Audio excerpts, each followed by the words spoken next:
You're listening to Montreal Now on CJAD 800. That is James Mennie over at the Montreal Gazette. So let's hit on a couple of stories here, Jim. Where do you like to start? You want to talk about Francois Legault calling that Sunday presser? Or? Yeah, it's nice to see that after all the disruption, all the chaos, that, you know, there are certain things you can rely upon from the Legault government. And one of those things, of course, is every story needs a villain. Every story needs someone to blame.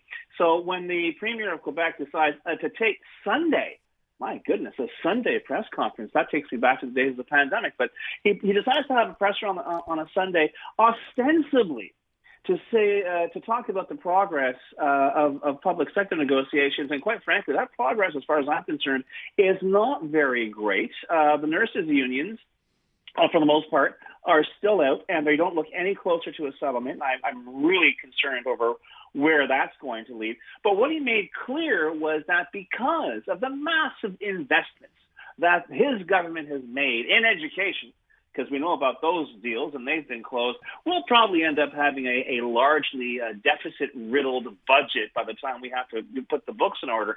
Now, this is of all the things he could have said, he decided to say, listen, if we're in deficit, and he leaves the door open. He says, I'm not going to increase your taxes. You know what? When you get to budget day, trust me, though the people say, listen, we tried to avoid it, we're going to have to increase your taxes.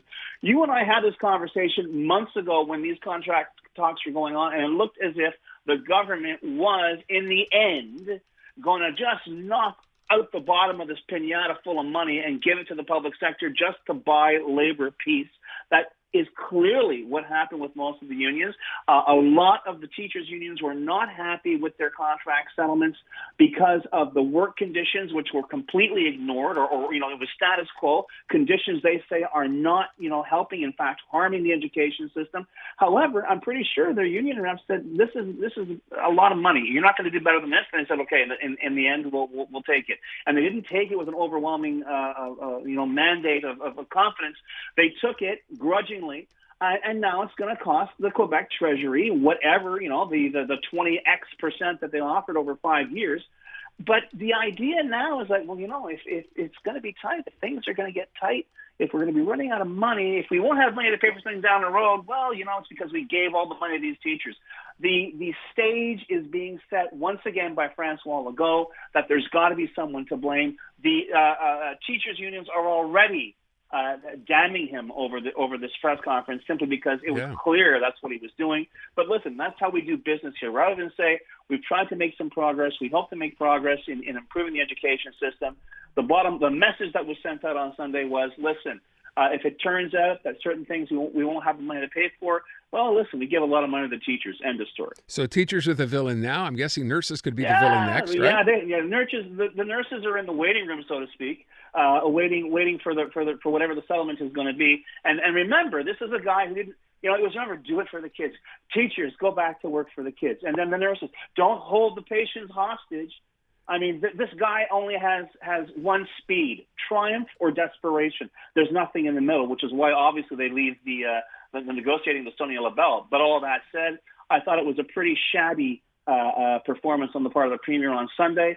It seems I have some company in terms of the teachers' unions. And the bottom line here is be angry if you want, if taxes go up or if you don't get as much in the way of services in other sectors, but be even more angry because the education system, which is in desperate need of a huge overhaul, is basically it's a matter of status quo, Aaron, and things are not going to get better. So Quebec Solidaire, what's this posturing? Is this a posturing change on Bill 21? Oh, no. Here's the thing. They have to vote every 5 years to renew the notwithstanding clause on Bill 21. And Quebec Solidaire, and you know how angry I get over Justin Trudeau's posturing?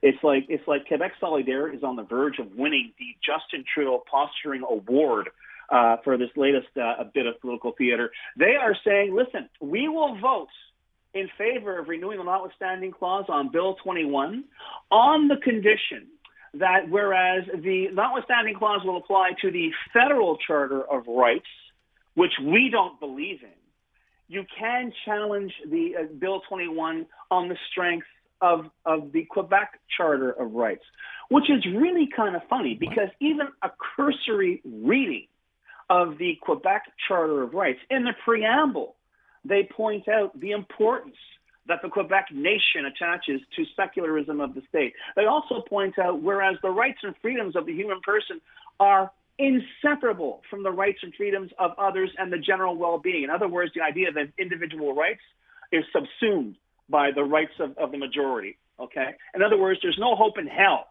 that this would stand up, even if it was challenged in court. This Bill 21 would, on the basis of the Quebec Charter, would be maintained. Pas de problème.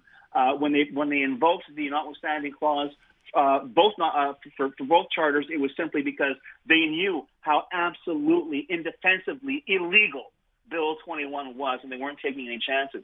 But to hear Quebec Solidaire add to its growing reputation for irrelevancy by playing this little game, like, make sure Quebecers can challenge it under their Charter of Rights, even though you should know full well that has a snowball's chance in hell of happening. It just becomes very, very annoying, and it does explain why, even though they're not the Quebec Liberals, the Quebec Solidaire seems to be cohabitating the same pole real estate as the Quebec Liberals. Not a good show. Last thing I want to get to, I sent you the picture on the cover. Yeah. So Geneviève Guilbeault, who's been embroiled in her own little controversies of late, on the cover of L'Actualité. And by the way, the post that I saw that on simply asks, I think the cover says, where is she going? And someone's suggesting, how far will she go? How far will she go? And someone's suggesting, there you go. There's the potential leader of the Quebec Liberal Party. The barge pole isn't long enough. Okay. Does that answer your question? It does, yeah. But that said, it is interesting because I read that, and first of all, the timing seems a bit bizarre, especially today we find that Elections Quebec will investigate the $200, how can I put it, admittance fee for the bereaved parents of that poor kid to be able to speak to Geneviève Guilbeault about changing drunk driving regulations in this province. That will be under investigation on the grounds that, sure, you can pay $100 and you can go, if you want to see a cabinet minister, but you are to expect nothing in return. And in fact, the impression they were given was you will get something in return, the minister's attention for what you want. That would seem to clash with the Elections Act. But yeah, I mean, I read the thing. It's kind of puffy. It's not that bad. It's a nice, overview of Madame Guilbeault. But I don't even within the CAQ, I don't see. I think if it happens, Francois Legault should suddenly up and leave. I think there might be some competition for that succession. And I don't think that being the deputy premier is going to give Madame Guilbeault an inside edge for that job. Last thing, real quick. I'm pretty sure you've seen or heard most of the Denis Coderre interview on that Corner Booth segment. So give me your take, because I'm going to ask this as my question. Number one, on his answer, which I thought it was, as I said, a gimme, not wanting to rescind the McGill Concordia tuition hikes if he became premier. And number two, about this whole idea, if I'm served in English, I leave. I don't buy it. I would just leave. And he also said he supports Bill 21. He supports the notwithstanding clause supporting Bill 21. You asked him twice about Bill 96.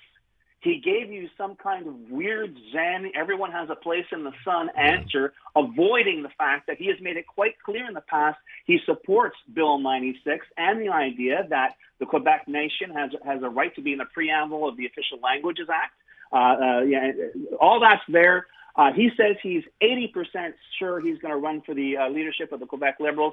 I came away from your podcast 100% sure that Denis Coderre would be a perfect backbencher for Francois Legault's Coalition Avenir Québec. Wow. And that's where we leave it. Jim, thank you. Adama.